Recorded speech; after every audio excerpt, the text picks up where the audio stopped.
तो मैंने बताया कि रिलेटिव प्रोनाउन का काम है सेंटेंस में कि वो अपने पहले प्रयोग में लाए गए नाउन से रिलेट करता है अपने को। अब इसका उदाहरण है हु, विच, हुज, हुम, एज, दैट, बट। ये सब के सब रिलेटिव प्रोनाउंस हैं। अब इनका प्रयोग भी हमें एक एक करके समझना होगा तो इसकी क्लैरिटी बहुत स्पष्ट हो जाती है। अब जैसे देखें हु, जनरली हु का प्रयोग ह्यूमन बींग्स के लिए किया जाता है। जैसे the boy who is sitting there is my brother. तो the boy who is sitting there, यहाँ हु बॉय से अपने को रिलेट करता है, इसलिए हु यहाँ हमारा रिलेटिव प्रोनाउन है। The book which is lying on the table is yours। तो यहाँ which फिर book से रिलेट किया अपने को। फिर अब आप whom देखें, उसका प्रयोग कि he is the man whom we admire। तो यहाँ whom फिर man के साथ को रिलेट कर रहा है। फिर आप देखें हुज,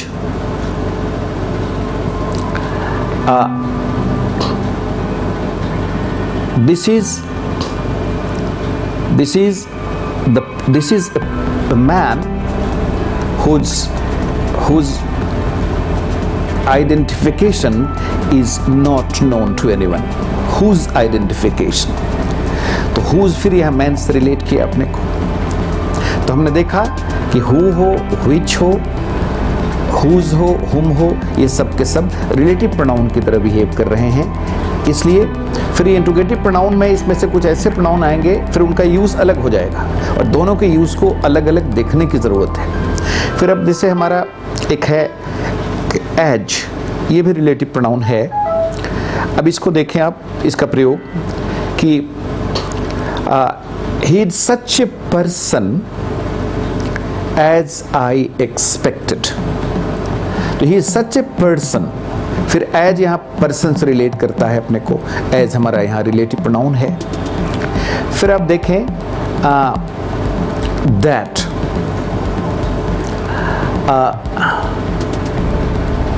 the table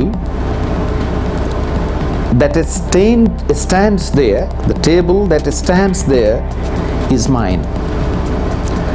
तो यहाँ जो दैट है वो टेबल से रिलेट करता है अपने को, ये रिलेटिव प्रोनाउन है। फिर हम आगे देखें कि बट, यह भी रिलेटिव प्रोनाउन की तरह जब इस्तेमाल किया जाता है। इसको देखें आप, ये कैसे रिलेट करता है। जैसे जब ये रिलेटिव प्रोनाउन की तरह इस्तेमाल होगा तो ध्यान रखेंगे आप, इसका मतलब होता है हु नॉट या विच नॉट, जो नहीं या जिसने नहीं।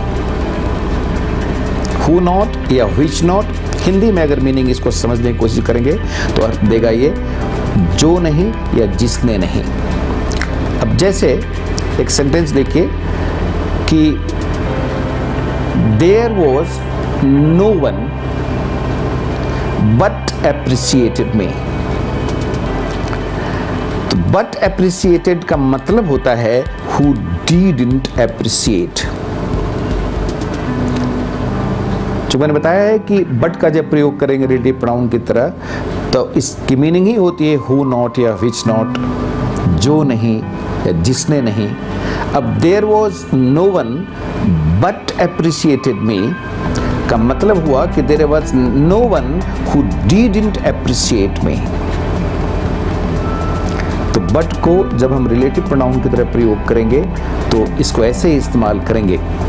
तो इस तरह से हम लोगों ने देखा रिलेटिव प्रोनाउंस जिसमें हु, विच, हुज, हुम, एज, बट, दैट उदाहरण के रूप में प्रयोग किए जाते हैं। इन सारे उदाहरणों को एक एक करके हम लोगों ने देखा कि कैसे ये अपने पहले वाले नाउन के साथ रिलेट करते हैं और इस तरह से हम लोगों ने रिलेटिव प्रोनाउन का प्रयोग भी जाना। अब हम लोग चर्चा करेंगे इनडेफिनिट प्रोनाउन का। जो अनिश्चितता का बोध कराता है। जैसे उदाहरण के लिए आप देखें, वन है, none, everybody, somebody, anybody, nobody, everyone, someone, anyone, no one, फिर all, both, many, few, some, most, little, much, ये सब उदाहरण हैं हमारे इनडेफिनिट प्रोनाउन के। इसमें से बहुत सारे प्रोनाउंस को इस्तेमाल हम सब्जेक्ट की तरह कर सकते हैं, और इस तरह से जब ये हमारे सेंटेंस में रहते हैं तो इसको समझना है कि प्रोनाउन है, वो प्रोनाउन है तो सब्जेक्ट की तरह इस्तेमाल निश्चित ये होंगे, चूँकि प्रोनाउन का स्टेटस है कि वो सब्जेक्ट की तरह इस्तेमाल होता है और वो ऑब्जेक्ट की तरह भी इस्तेमाल होता है। अब इसके बाद बारी आती है, जैसे इसमें चूँकि ये इसके उदाहरण बहुत साधारण और उपयोगी और काफ़ी पॉपुलर है, इसलिए फिर भी 2-4 सेंटेंस में दे रहा हूँ। जैसे much is known about him, little is known about this saint, everyone is responsible for it, no one has come here। तो ये सब एग्जाम्पल हैं जिसके द्वारा आप ये सारे इंडेफिनिट प्रोनाउंस का प्रयोग कर सकते हैं, और इस तरह से हम लोग आगे बढ़े और तब आगे हमारे सामने है एक प्रोनाउन, इसको कहते हैं इंटेरोगेटिव प्रोनाउन। अब इंटेरोगेटिव प्रोनाउन में भी उदाहरण जो हम आपको देंगे, अब ये क्वेश्चन करने के लिए, पूछने के लिए हम इसका प्रयोग करते हैं। अब इसके भी उदाहरण में देखें आप, हु इसका उदाहरण है, व्हिच इसका उदाहरण है, हुज इसका उदाहरण है, हुम इसका उदाहरण है, और व्हाट इसका उदाहरण है। अब ये सब के सब इंटेरोगेटिव प्रोनाउन है। अब जैसे देखें आप, हु इज क्राइंग। अब यहाँ हु हमारा इंटेरोगेटिव प्रोनाउन है, सब्जेक्ट की तरह इस्तेमाल किया गया है, क्वेश्चन पूछने के काम में इसका प्रयोग किया जा रहा है।